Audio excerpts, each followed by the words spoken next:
नमस्कार। 9 दिन नवरात्र के पूर्ण करते काज, अब आया दशहरा, कष्ट हरेंगे आज। जी हां, कष्ट हरेगा दशहरा। अगर आप जुड़े रहेंगे हमारे साथ, मैं हूं आपके साथ सऊद मोहम्मद खालिद और आप सभी को दशहरे की पर्व की हार्दिक शुभकामनाएं। हमारे इस विशेष कार्यक्रम में रोज की तरह ही हमारे साथ मौजूद हैं आचार्य शैलेंद्र पांडे जी। आचार्य जी, आपका बहुत बहुत स्वागत है। आपको भी विजय पर्व की बहुत बहुत शुभकामनाएं। कष्ट हरेगा दशहरा। अपने इस विशेष कार्यक्रम में आज हम आपको बताएंगे कि दशहरे के पर्व की महत्ता क्या है। बताएंगे आपको यह भी कि आज के दिन कौन से विशेष प्रयोग करके हो सकती है अपार धन की प्राप्ति। साथ ही ये भी जानेंगे कि दशहरे की विशेष पूजा के बारे में क्या कहेंगे आचार्य जी। तो चलिए शुरू करते हैं दशहरा विशेष कष्ट हरेगा दशहरा।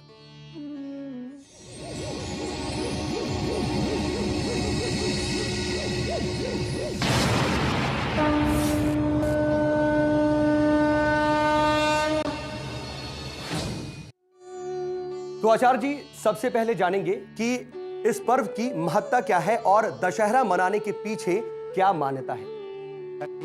ये आपने शुरू में ही कहा ना कि अच्छाई की विजय है बुराई के ऊपर। दशहरे का भाव भी यही होता है कि भगवान राम ने रावण का वध किया था और राम जी को मानते हैं अच्छाई का प्रतीक, रावण को मानते हैं बुराई का प्रतीक। तो अच्छाई को विजय मिली थी, बुराई का अंत हुआ था। इसी उपलक्ष्य में हम दशहरे का पर्व मनाते हैं।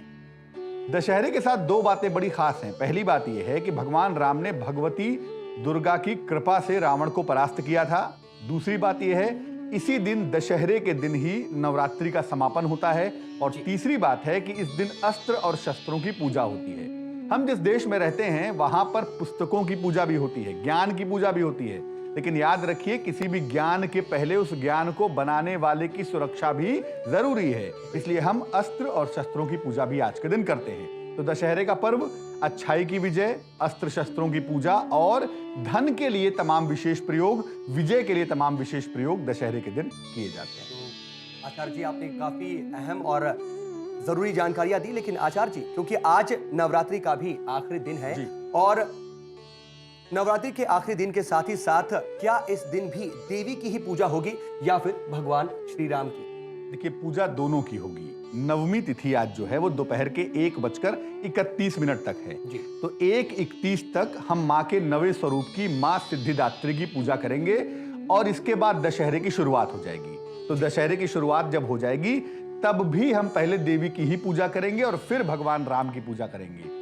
भगवान राम ने शक्ति की पूजा करके ही रावण को परास्त किया था, इसलिए निश्चित रूप से आज देवी की भी पूजा होगी और भगवान राम की भी। ठीक है, चलिए आचार्य जी, दशहरा कैसे मनाया जाए और नवरात्र की पूजा का समापन कैसे हो, कृपया ये भी बताएं। देखिए, 1:31 तक आपने नवमी मना ली, उसके बाद दशहरे की शुरुआत हो गई। जिन लोगों ने 9 दिन का व्रत रखा है वो दशमी को पारायण करते हैं, यानी दोपहर के 1:31 के बाद आप पारायण करेंगे व्रत का। जो लोगों ने 9 दिन का उपवास रखा है वो लोग जी। इसके बाद जो आपने कलश स्थापित किया था उसके सामने 9 दिनों तक मंत्र जाप किया है, पूजा पाठ की है, कलश के अंदर बहुत सारी सकारात्मक एनर्जी इकट्ठा हो गई होगी। कलश का जल अत्यंत पवित्र हो गया होगा मंत्र जाप की वजह से, आपके सात्विक भाव की वजह से।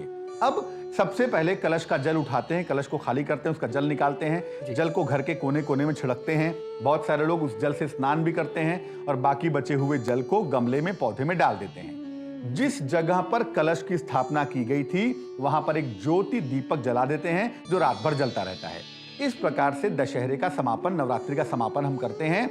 और जिन लोगों को दशहरे की विशेष विजय पूजा करनी होती है, विशेष प्रयोग करने होते हैं, ऐसे तमाम लोग दशहरे की मध्य रात्रि का, यानी आज की मध्य रात्रि का इंतजार करेंगे और आज की मध्य रात्रि को विशेष प्रयोग जरूर करेंगे। जी जी। आचार्य जी, आपसे एक प्रश्न पूछना चाहता हूं कि माँ भगवती और प्रभु श्री राम में क्या संबंध है, क्योंकि माँ भगवती शक्ति का रूप मानी जाती हैं और श्री राम विष्णु के अवतार माने जाते हैं। देखिए साउद जी, पहले बता दूं कि दुनिया में सारी शक्ति स्त्री के पास ही है। इसके एक नहीं 1000 प्रमाण हैं। वर्तमान प्रमाण अगर हम देखें तो भगवान बुद्ध को जब मोक्ष की प्राप्ति हुई तो उसके पहले भी उनको एक स्त्री ने ही खीर खिलाई थी, किसी पुरुष ने खीर नहीं खिलाई थी। ठीक है ना?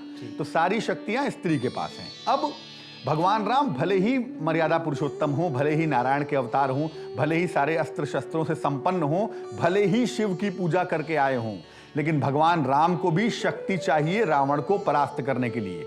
इसलिए भगवान राम ने नवमी तिथि के रात को शक्ति की महापूजा की थी। राम का और देवी का संबंध वैसे भी बहुत घनिष्ठ है, क्योंकि राम नवमी में, चैत्र की नवरात्रि में नवमी के दिन राम पैदा होते हैं देवी की शक्तियों को लेकर, और दशहरे के दिन देवी की उन्हीं शक्तियों का इस्तेमाल करके रावण को परास्त करते हैं। रावण जितना पराक्रमी व्यक्ति था, बिना देवी की शक्ति के रावण को परास्त कर पाना संभव नहीं हो सकता था।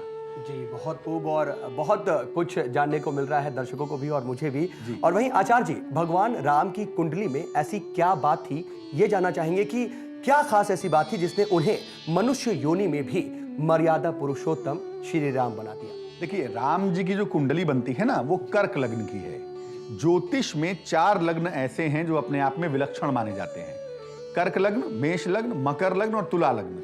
भगवान राम की कुंडली है कर्क लग्न की। लग्न में उच्च का बृहस्पति चंद्रमा के साथ विद्यमान है, और जिसके भी लग्न में बृहस्पति बैठेगा, खासतौर से कर्क लग्न में, वो आदमी सामान्य नहीं हो सकता।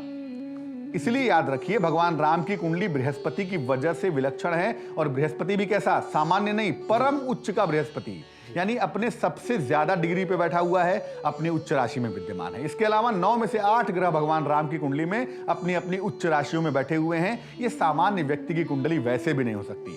ज्योतिष कहता है कि अगर कुंडली में शनि अच्छा हो तो आदमी को बहुत सफलता मिलती है। इसलिए भगवान राम लोकनायक हैं। आज भी लोगों के नाम में राम लगा जाना बड़ा स्वाभाविक है। राम लोचन, राम नयन, राम कबीर, जो भी है, राम लगेगा ही नाम में। तो राम आज भी लोकनायक है। लेकिन चूंकि इसमें मंगल भी पहुंच गया है और मंगल और शनि का कॉम्बिनेशन है, इस वजह से राम जी की कुंडली में अपने लिए कुछ नहीं है। वो अहिल्या का उद्धार तो कर सकते हैं, लेकिन अपना उद्धार नहीं कर सकते। इसलिए राम की जिंदगी में सुख नहीं है। और वैसे भी भगवान तो आते ही हैं अवतार लेके भक्तों का कष्ट हरने के लिए। तो भगवान ने कष्ट तो हरे, लेकिन तकलीफें भी बहुत सारी उठाई। जी, वो तो हम सभी जानते हैं कि भगवान श्री राम ने अपने जीवन में कितनी सारी तकलीफें उठाई थी। तो हमने जाना कि भगवान राम मनुष्य योनि में भी भगवान राम क्यों बने। फिलहाल समय हो गया है एक अल्प विराम का। इस विराम के बाद लौटेंगे तो आचार्य जी से जानेंगे महाज्ञानी महापंडित रावण के खलनायक बनने की वजह, साथ ही होंगे दशहरे के कुछ विशेष प्रयोग भी जो आपके जीवन के तमाम कष्टों को जड़ से मिटा देंगे। तो बस कीजिए थोड़ा सा इंतजार, जल्द हाजिर होते हैं एक छोटे से विराम के बाद।